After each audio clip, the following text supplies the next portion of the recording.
What's going on, everybody? KingofDragons 5000 here, coming at you with another figure review. Today we'll be having a look at the DC Collectibles DC Essentials Red Hood. Here we do have Red Hood in the packaging. What we're going to do now is take a little break, get him open up, and then we'll have a better look at the figure inside. So stay tuned, everyone. And so here we have Red Hood posing out of the packaging.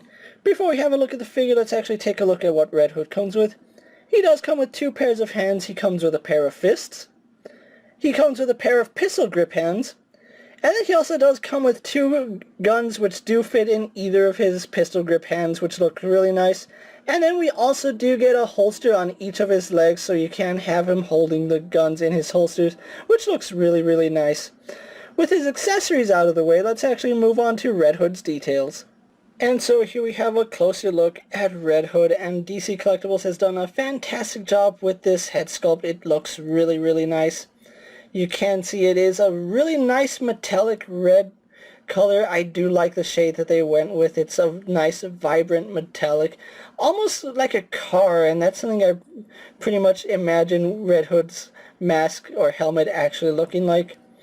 I do like the fact that his eyes are painted white. You can see just how stark they stand out from the bright metallic red, and then we have that white, so it just looks really nice.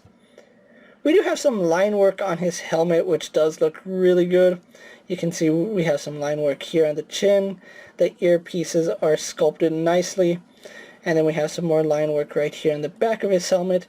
His head does seem just a little bit small, but it's actually in proportions with what we've been getting with the DC Essentials line. His jacket is nicely sculpted, and it's a separate appliance, so if you really wanted to, you could take it off, although he'd still have his sleeves on, so I really wouldn't recommend taking his jacket off. But it is nice that it's something that they decide to sculpt on it. And with his jacket out of the way, you can see the red bat that is painted on really well. It's not sculpted, but unfortunately DC Collectibles does not sculpt new torsos for the Essentials line. Really do like the line work in his jacket. You can see we have a seam right here, and it does go all the way around to the back, which looks really nice. We have some more seams down here.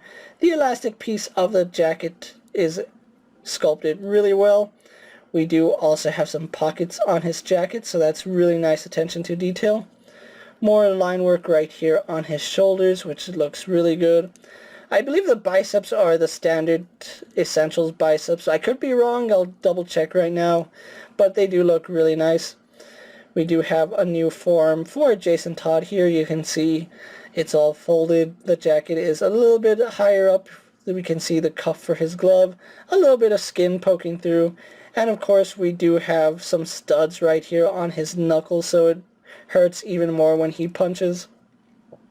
He is wearing this dark gray undersuit. I would have preferred it if it was black, but it is gray in the comic, so that's pretty much accurate. We do have a belt right here, which does have his holsters right here on the side. And like I said, the guns do go in the holsters really well. I just don't have them on the figure at the moment, just for the sake of the review. Holsters are actually sculpted really well, and they are separate pieces. Surprisingly, they're attached to the legs. That's something we haven't seen with the Essentials line too much, is the holsters are attached to the legs.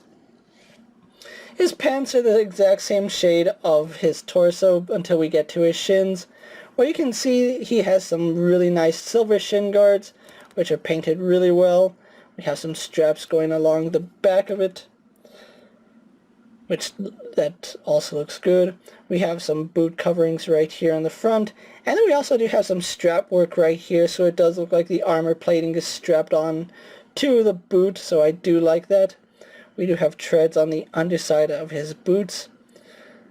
So overall, really loving the detail that they took into making Red Hood. So what we're going to do now is actually compare Red Hood to a few other figures you may have in your collection.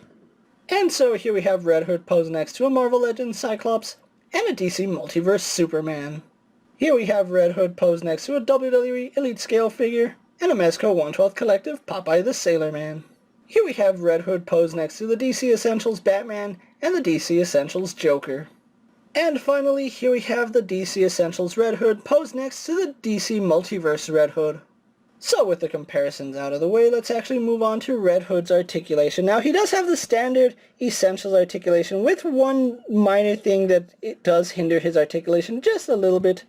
We do have a ball joint in the head which he can look up and down really slightly, turns left and right on that ball joint, and then we get some really slight head pivot.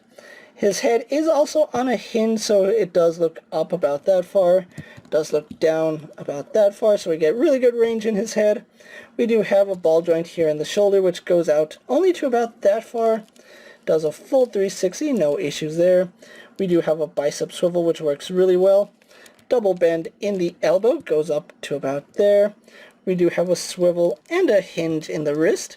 No problems right there, although that does feel a little bit stiff. I might have to heat that up just a little bit. We do have a hinge in the ab crunch, so he does go back about that far. Crunches forward about that far. We do have a swivel in the waist.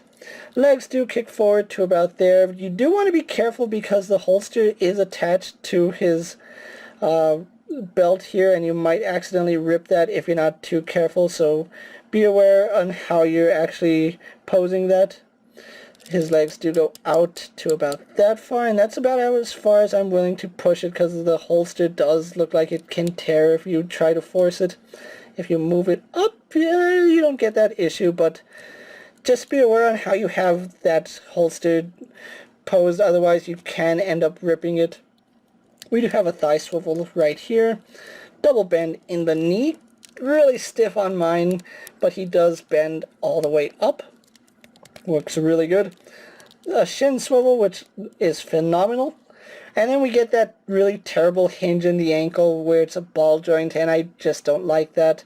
We do have a rotation and a swivel, but I really don't want to move it because if I do, I'm never going to get this figure standing again. So that's his articulation, and I really do wish they had updated the ankle. So what we're going to do now is get Red Hood posed for my final thoughts, and then we'll wrap up this review. And so here we have the Red Hood pose for my final thoughts, and overall I think DC Collectibles did an outstanding job with this figure. Despite the fact he has those questionable ankle joints and the holsters could have been done a little bit better, I think this is still a really nice figure to own, especially since we don't have too many Red Hood figures, and this is actually one of the best that they've actually done. I still think the best Red Hood figure that DC Collectibles has ever done is the Arkham Knight Red Hood, which I do have in my collection, but this is a really nice step in the right direction for Red Hood figures. If you are looking for the Red Hood, he is starting to hit specialty stores and online retailers right now, so go ahead and check your local comic book stores or order him offline. He'll run you about $26, and that's before shipping and tax, so do be expecting to pay at least $30 for this figure. I was lucky enough to pick up my Red Hood from my local comic book store, so a huge shout out to the good folks of Asylum Comics for getting this out to me so I could review it for you guys. With that being said, I'm KingofDragons 5000. Don't forget to like this video, leave a comment, subscribe to my channel, go check out all my other action figure reviews, as well as all my other DC Essentials reviews. Hopefully you find them informative. As always, if there's a figure you would like to see me review, let me know down in the comments, and if it fits in my collection, I'll definitely take a look at it.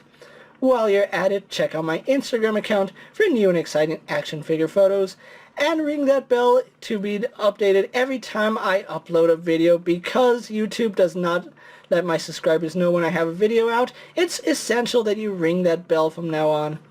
With that being said, guys, I'll see you later. Take care, everyone.